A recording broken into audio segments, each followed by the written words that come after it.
There comes a time when you realize you've been giving your all to everyone else and getting nothing back. You've been showing up for people who wouldn't walk a single step for you. You've been breaking your back to carry those who wouldn't even lift a finger to help you. You've been taught since childhood that focusing on yourself is selfish, that thinking about your own growth is arrogance, that putting your energy into your own life means you don't care about others. But that's a lie. Because if you don't take care of yourself, you don't survive. And if you don't survive, you can't help anyone. Self-focus is not selfish, it's necessary. You can't pour from an empty cup. You can't light the way for anyone if your own fire is dying. You've been exhausting yourself trying to fix people who don't even want to change, trying to please people who will never be satisfied, trying to prove your worth to people who were never looking for it. You've been running on fumes, mentally, emotionally, spiritually, and for what? Validation, approval, acceptance from people who don't even respect themselves. It's time to stop. It's time to turn that energy inward. Because the moment you focus on you, everything changes. You start realizing that not everyone deserves access to you. Not everyone deserves your time, your effort, your attention. You start protecting your energy like it's sacred, because it is.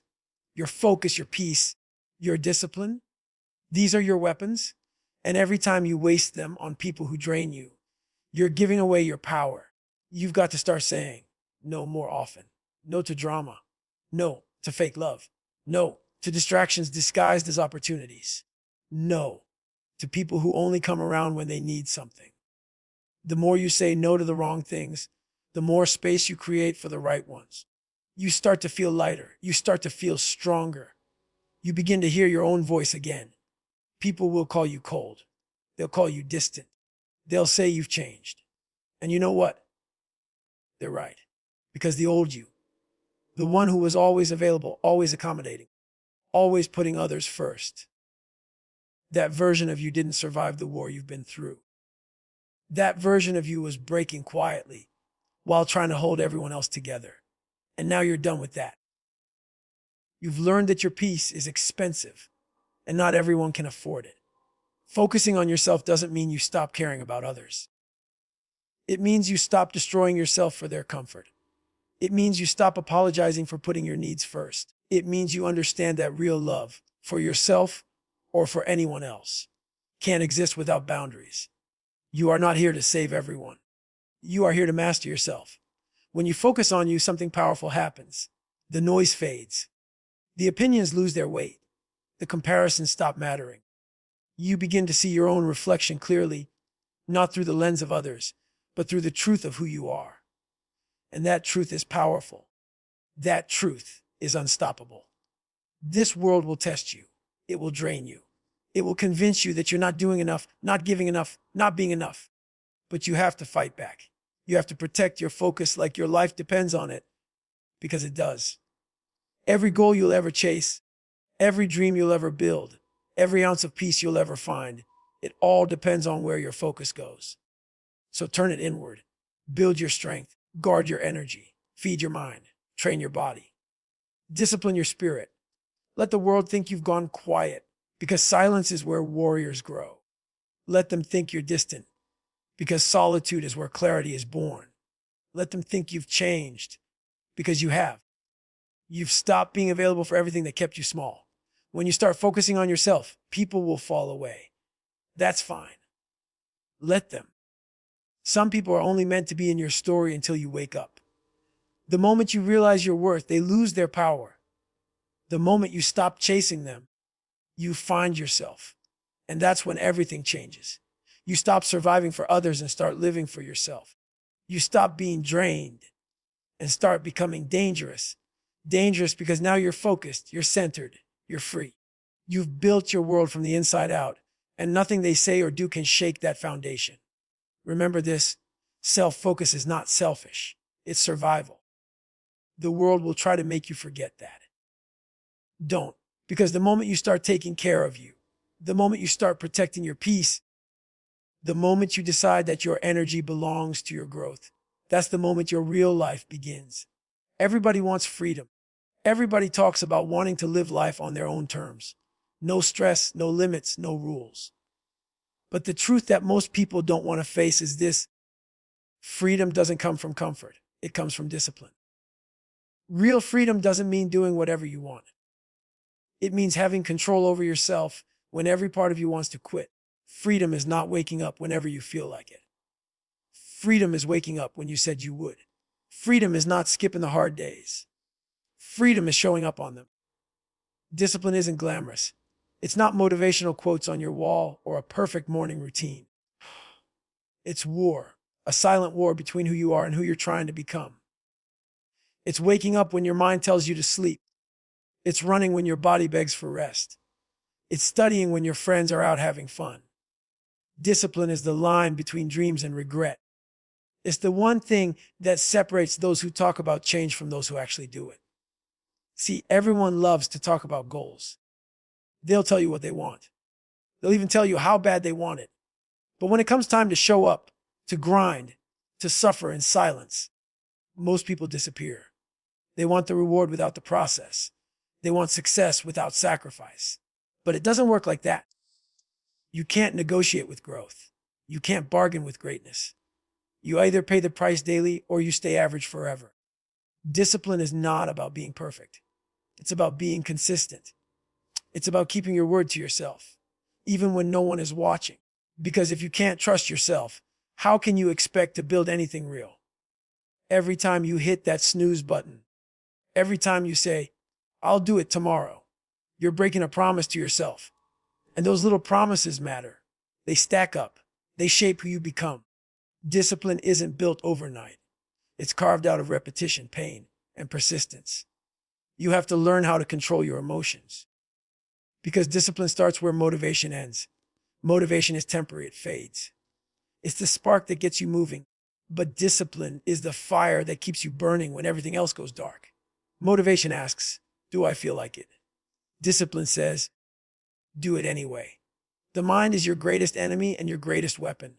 It will lie to you. It will whisper comfort into your ear when you should be chasing pain. It will convince you that skipping one day doesn't matter. But every skipped day is a step backward. Every excuse builds a wall between you and your potential. That's why discipline is a daily decision, not a one-time act. You decide who's in control, your feelings or your focus. You see, most people think freedom means escaping structure. But the truth is, structure creates freedom. When you're disciplined, you stop being a slave to your emotions. You stop reacting to everything around you. You gain control over your time, your choices, your energy. That's real freedom. When your mind is disciplined, nobody can control you. No setback can break you. No criticism can shake you because you've already fought that war within yourself. People will call you obsessed. They'll say you're too intense, too focused, too extreme. But that's because they've never tasted the kind of freedom that comes from being in full command of your life. They've never known what it's like to look in the mirror and see someone who doesn't need permission to win. That's what discipline gives you. The ability to respect yourself. The ability to say, "I did the work. I didn't quit. I showed up." That's the kind of confidence no one can fake. When you're disciplined, you don't chase pleasure. You chase progress. You don't wait for the perfect conditions. You create them. You learn to suffer on purpose because you know that pain is the price of greatness. Discipline teaches you to endure, to persist, to keep pushing when you're tired, hungry, and done. That's where you find yourself, not in comfort, but in confrontation with your limits. Every morning, the battle starts again, and discipline is the weapon you carry into that fight. Some days you'll win. Some days you'll stumble. But as long as you keep showing up, you're still in the fight. You're still moving forward. Because discipline is not about never failing. It's about never quitting. Remember this: freedom without discipline is chaos. Discipline without purpose is punishment. But discipline aligned with your purpose, that's power. That's unstoppable momentum. That's the kind of freedom most people will never understand. So when you wake up tomorrow, don't wait to feel ready. Don't wait for the perfect time. Get up, move, do the work. Be the kind of person who doesn't need motivation to act. Be the kind of person who lives by discipline, because once you master that, nothing can own you. Not your fears, not your doubts, not your excuses. Discipline is the foundation of everything you want. It's the bridge between who you are and who you're meant to be. Cross it every day, no matter how heavy the steps feel. Because once you do, you'll find what everyone else is searching for: freedom. Everything you see around you, every win, every loss, every dream, every fear, it all begins in one place: your mind. Your mind is your greatest weapon, or it's your greatest prison. Most people are living inside a cage built by their own thoughts. They say they want freedom. They say they want success, but their mind keeps them locked behind invisible walls of fear, doubt, and excuses.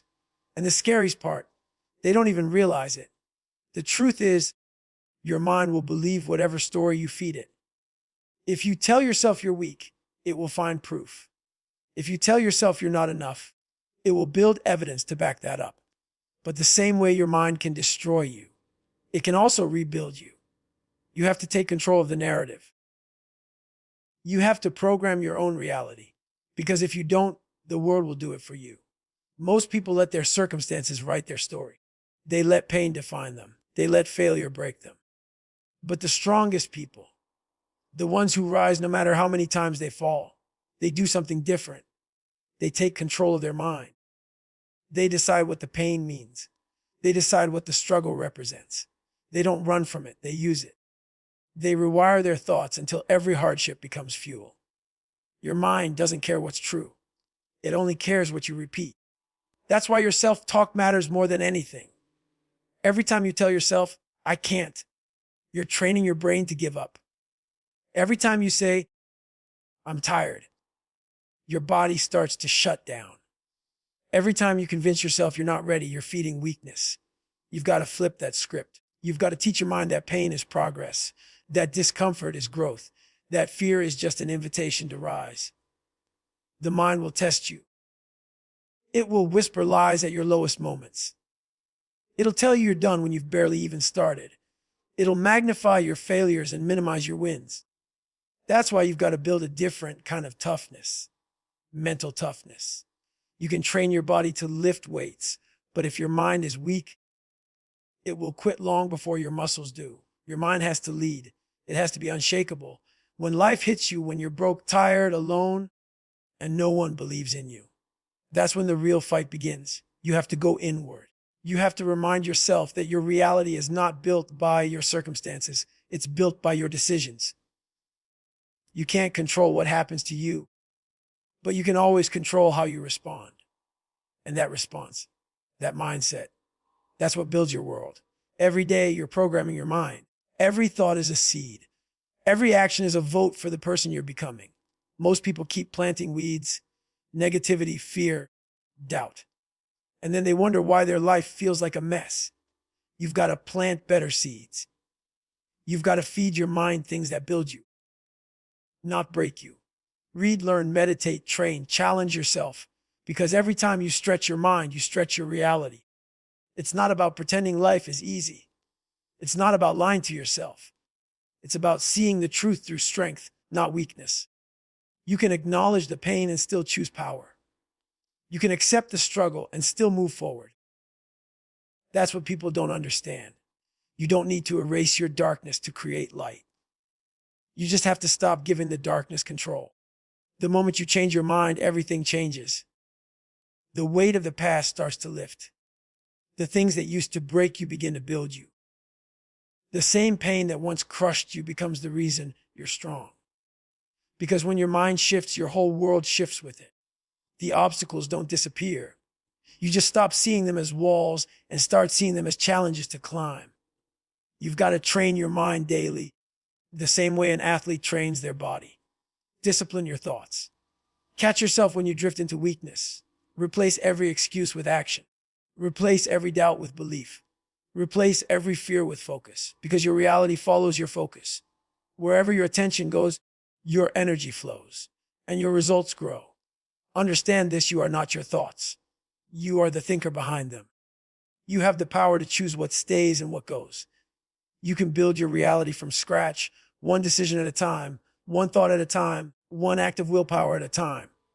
That's how warriors are made, not by luck, not by talent, but by mastering their own mind. So stop waiting for motivation. Stop waiting for someone to fix your life. Stop letting your emotions dictate your direction. You are the architect of your reality. Every thought you entertain is a brick in the world you live in. If you want peace, build it in your mind. If you want strength, build it in your mind. If you want freedom, build it in your mind. Because once you master your thoughts, you master your world. Your mind is either your prison or your power. You decide which it becomes. You want to grow. You want to evolve. Then get ready to hurt. Because growth and pain are twins. You can't separate them. Everyone says they want success, they want strength, they want peace. But the moment pain shows up, they run. The moment life starts to get uncomfortable, they fold. They want the result without the struggle, the glory without the grind. But there's no shortcut. Pain is the toll you pay to cross into greatness. You can't level up without breaking down first. That's the truth no one wants to hear. Growth isn't pretty. It's not clean, it's messy, it's brutal, and it hurts like hell. It's losing people you thought would be with you forever. It's facing failure after failure and still getting up. It's walking through doubt, rejection, fear, and doing it anyway. Pain doesn't show up to destroy you. It shows up to prepare you. It's the fire that burns away the weakness, the excuses, the lies you tell yourself. It's the only way to find out who you really are when everything comfortable is stripped away. When you're in pain, you find out what's real. You find out who's really got your back, what you truly want, and how badly you want it. Pain exposes truth. When life gets easy, everybody's around. When it gets hard, the fake ones vanish. That's good, because pain removes the noise. It shows you who's meant to stay and who's meant to go. It reveals your strength by taking away everything that's not real. Most people waste their pain. They complain. They resist. They try to numb it, avoid it, or hide from it. But the ones who rise, they use it. They look pain in the eye and say, "All right, let's go." They understand that pain is the process. You can't cheat it. You can't rush it. You have to endure it. You have to feel every ounce of it until it teaches you what you came to learn. Pain is the most honest teacher you'll ever have because it doesn't lie. It doesn't flatter you. It exposes your weaknesses, your fears, your limits. And when you learn to face it, you take back control of your life.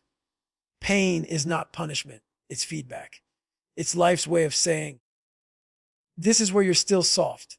This is where you still need to grow. Every rep in the gym burns, but that burn builds muscle. Every heartbreak cuts deep, but that pain builds wisdom. Every failure stings, but that sting builds resilience. Pain is the currency of growth.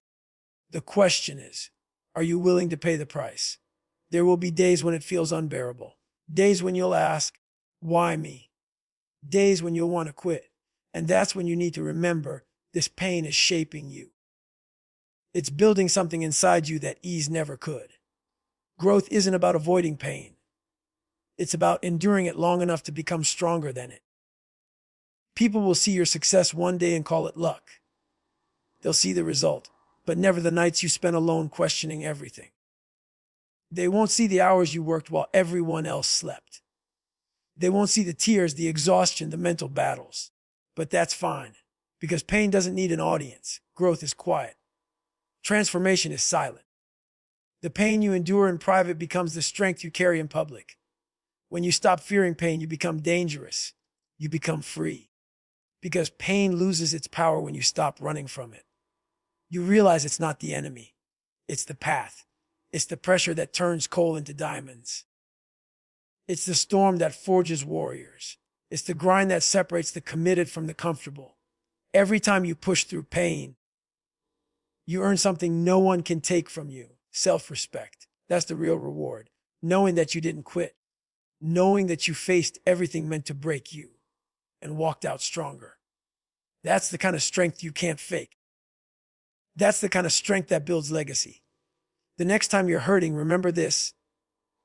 Pain isn't a sign to stop. It's a sign that you're alive. It means you're changing. It means you're breaking through the shell of who you were and stepping into who you're meant to be. Don't run from that. Feel it.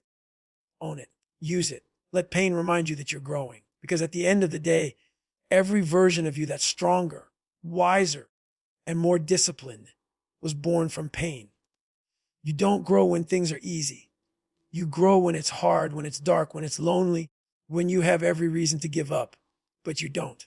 So stop praying for an easy life. Start praying for strength. Stop asking for comfort. Start asking for courage. Because comfort never made anyone unstoppable. Pain did. Every scar you've earned, every failure you've faced, every tear you've shed, those are your medals. Those are the marks of growth. Pain is not your enemy, it's your evolution. Embrace it, because that's the only way you'll ever find out what you're truly made of. Most people are terrified of being alone. They'll do anything to avoid silence. They'll fill every second with noise, with distraction, with meaningless conversations and empty entertainment, because silence forces them to face themselves, and that's what they fear the most. Isolation exposes the truth. It strips away the noise, the fake identities, the false confidence. It leaves you alone with the person you really are, not the version you show the world, but the one that hides behind your excuses, your habits, your pain. But here's the truth, that's exactly where transformation happens. You can't grow in the crowd. You can't heal when you're constantly surrounded by noise. Growth demands stillness. Real strength demands solitude. You have to go into isolation, not to escape the world, but to rebuild yourself away from it. When you're alone, the lies stop working. You can't hide behind other people's energy. You can't distract yourself with business or noise. You come face to face with your flaws, your failures, your weaknesses. It's uncomfortable. It's raw. But that's where the real work begins. Because you can't fix what you won't face. And in isolation, there's nowhere to run, only through. People will call you distant. They'll say you're cutting everyone off. But what they don't understand is that sometimes you've got to disappear to reappear stronger. Sometimes you've got to disconnect to reconnect with your purpose. Sometimes silence is the loudest move you can make. Isolation isn't about loneliness.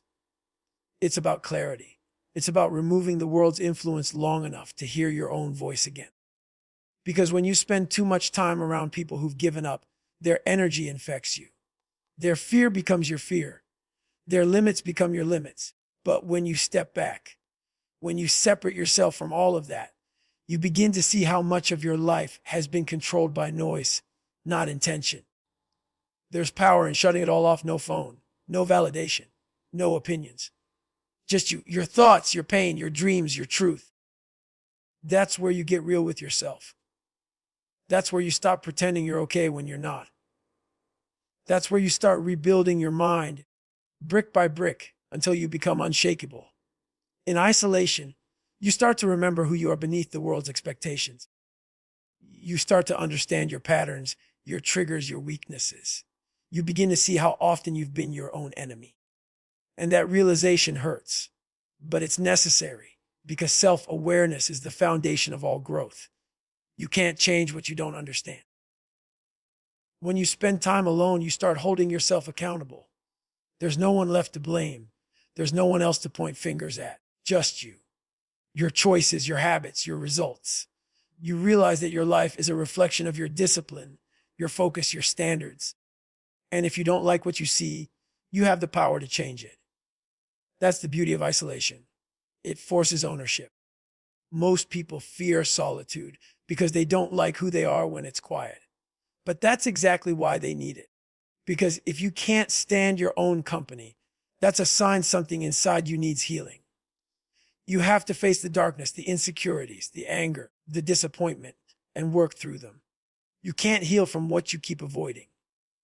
When you embrace isolation, you build a relationship with yourself. You start listening to your intuition instead of the crowd. You start trusting your instincts instead of chasing approval. You start making decisions from strength, not from fear. You stop living for validation and start living for purpose. That's when you become powerful. Because once you no longer need the world's noise to feel complete, the world loses its power over you. Every great transformation begins in isolation. Every champion was built in silence. Every warrior was forged in moments when no one was watching. Isolation gives you perspective. It reminds you that you don't need an audience to grow. You don't need recognition to be great. You just need commitment. The kind that no one sees but everyone feels when you return stronger. There will be nights when solitude feels heavy, when your mind starts screaming and the silence becomes loud. That's when most people break. But if you can sit through that storm, if you can hold the line when everything inside you wants to run, you'll discover a level of peace and power that few ever reach. Because isolation isn't about being alone.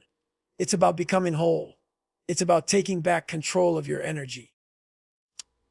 It's about learning that you don't need anyone to validate your worth.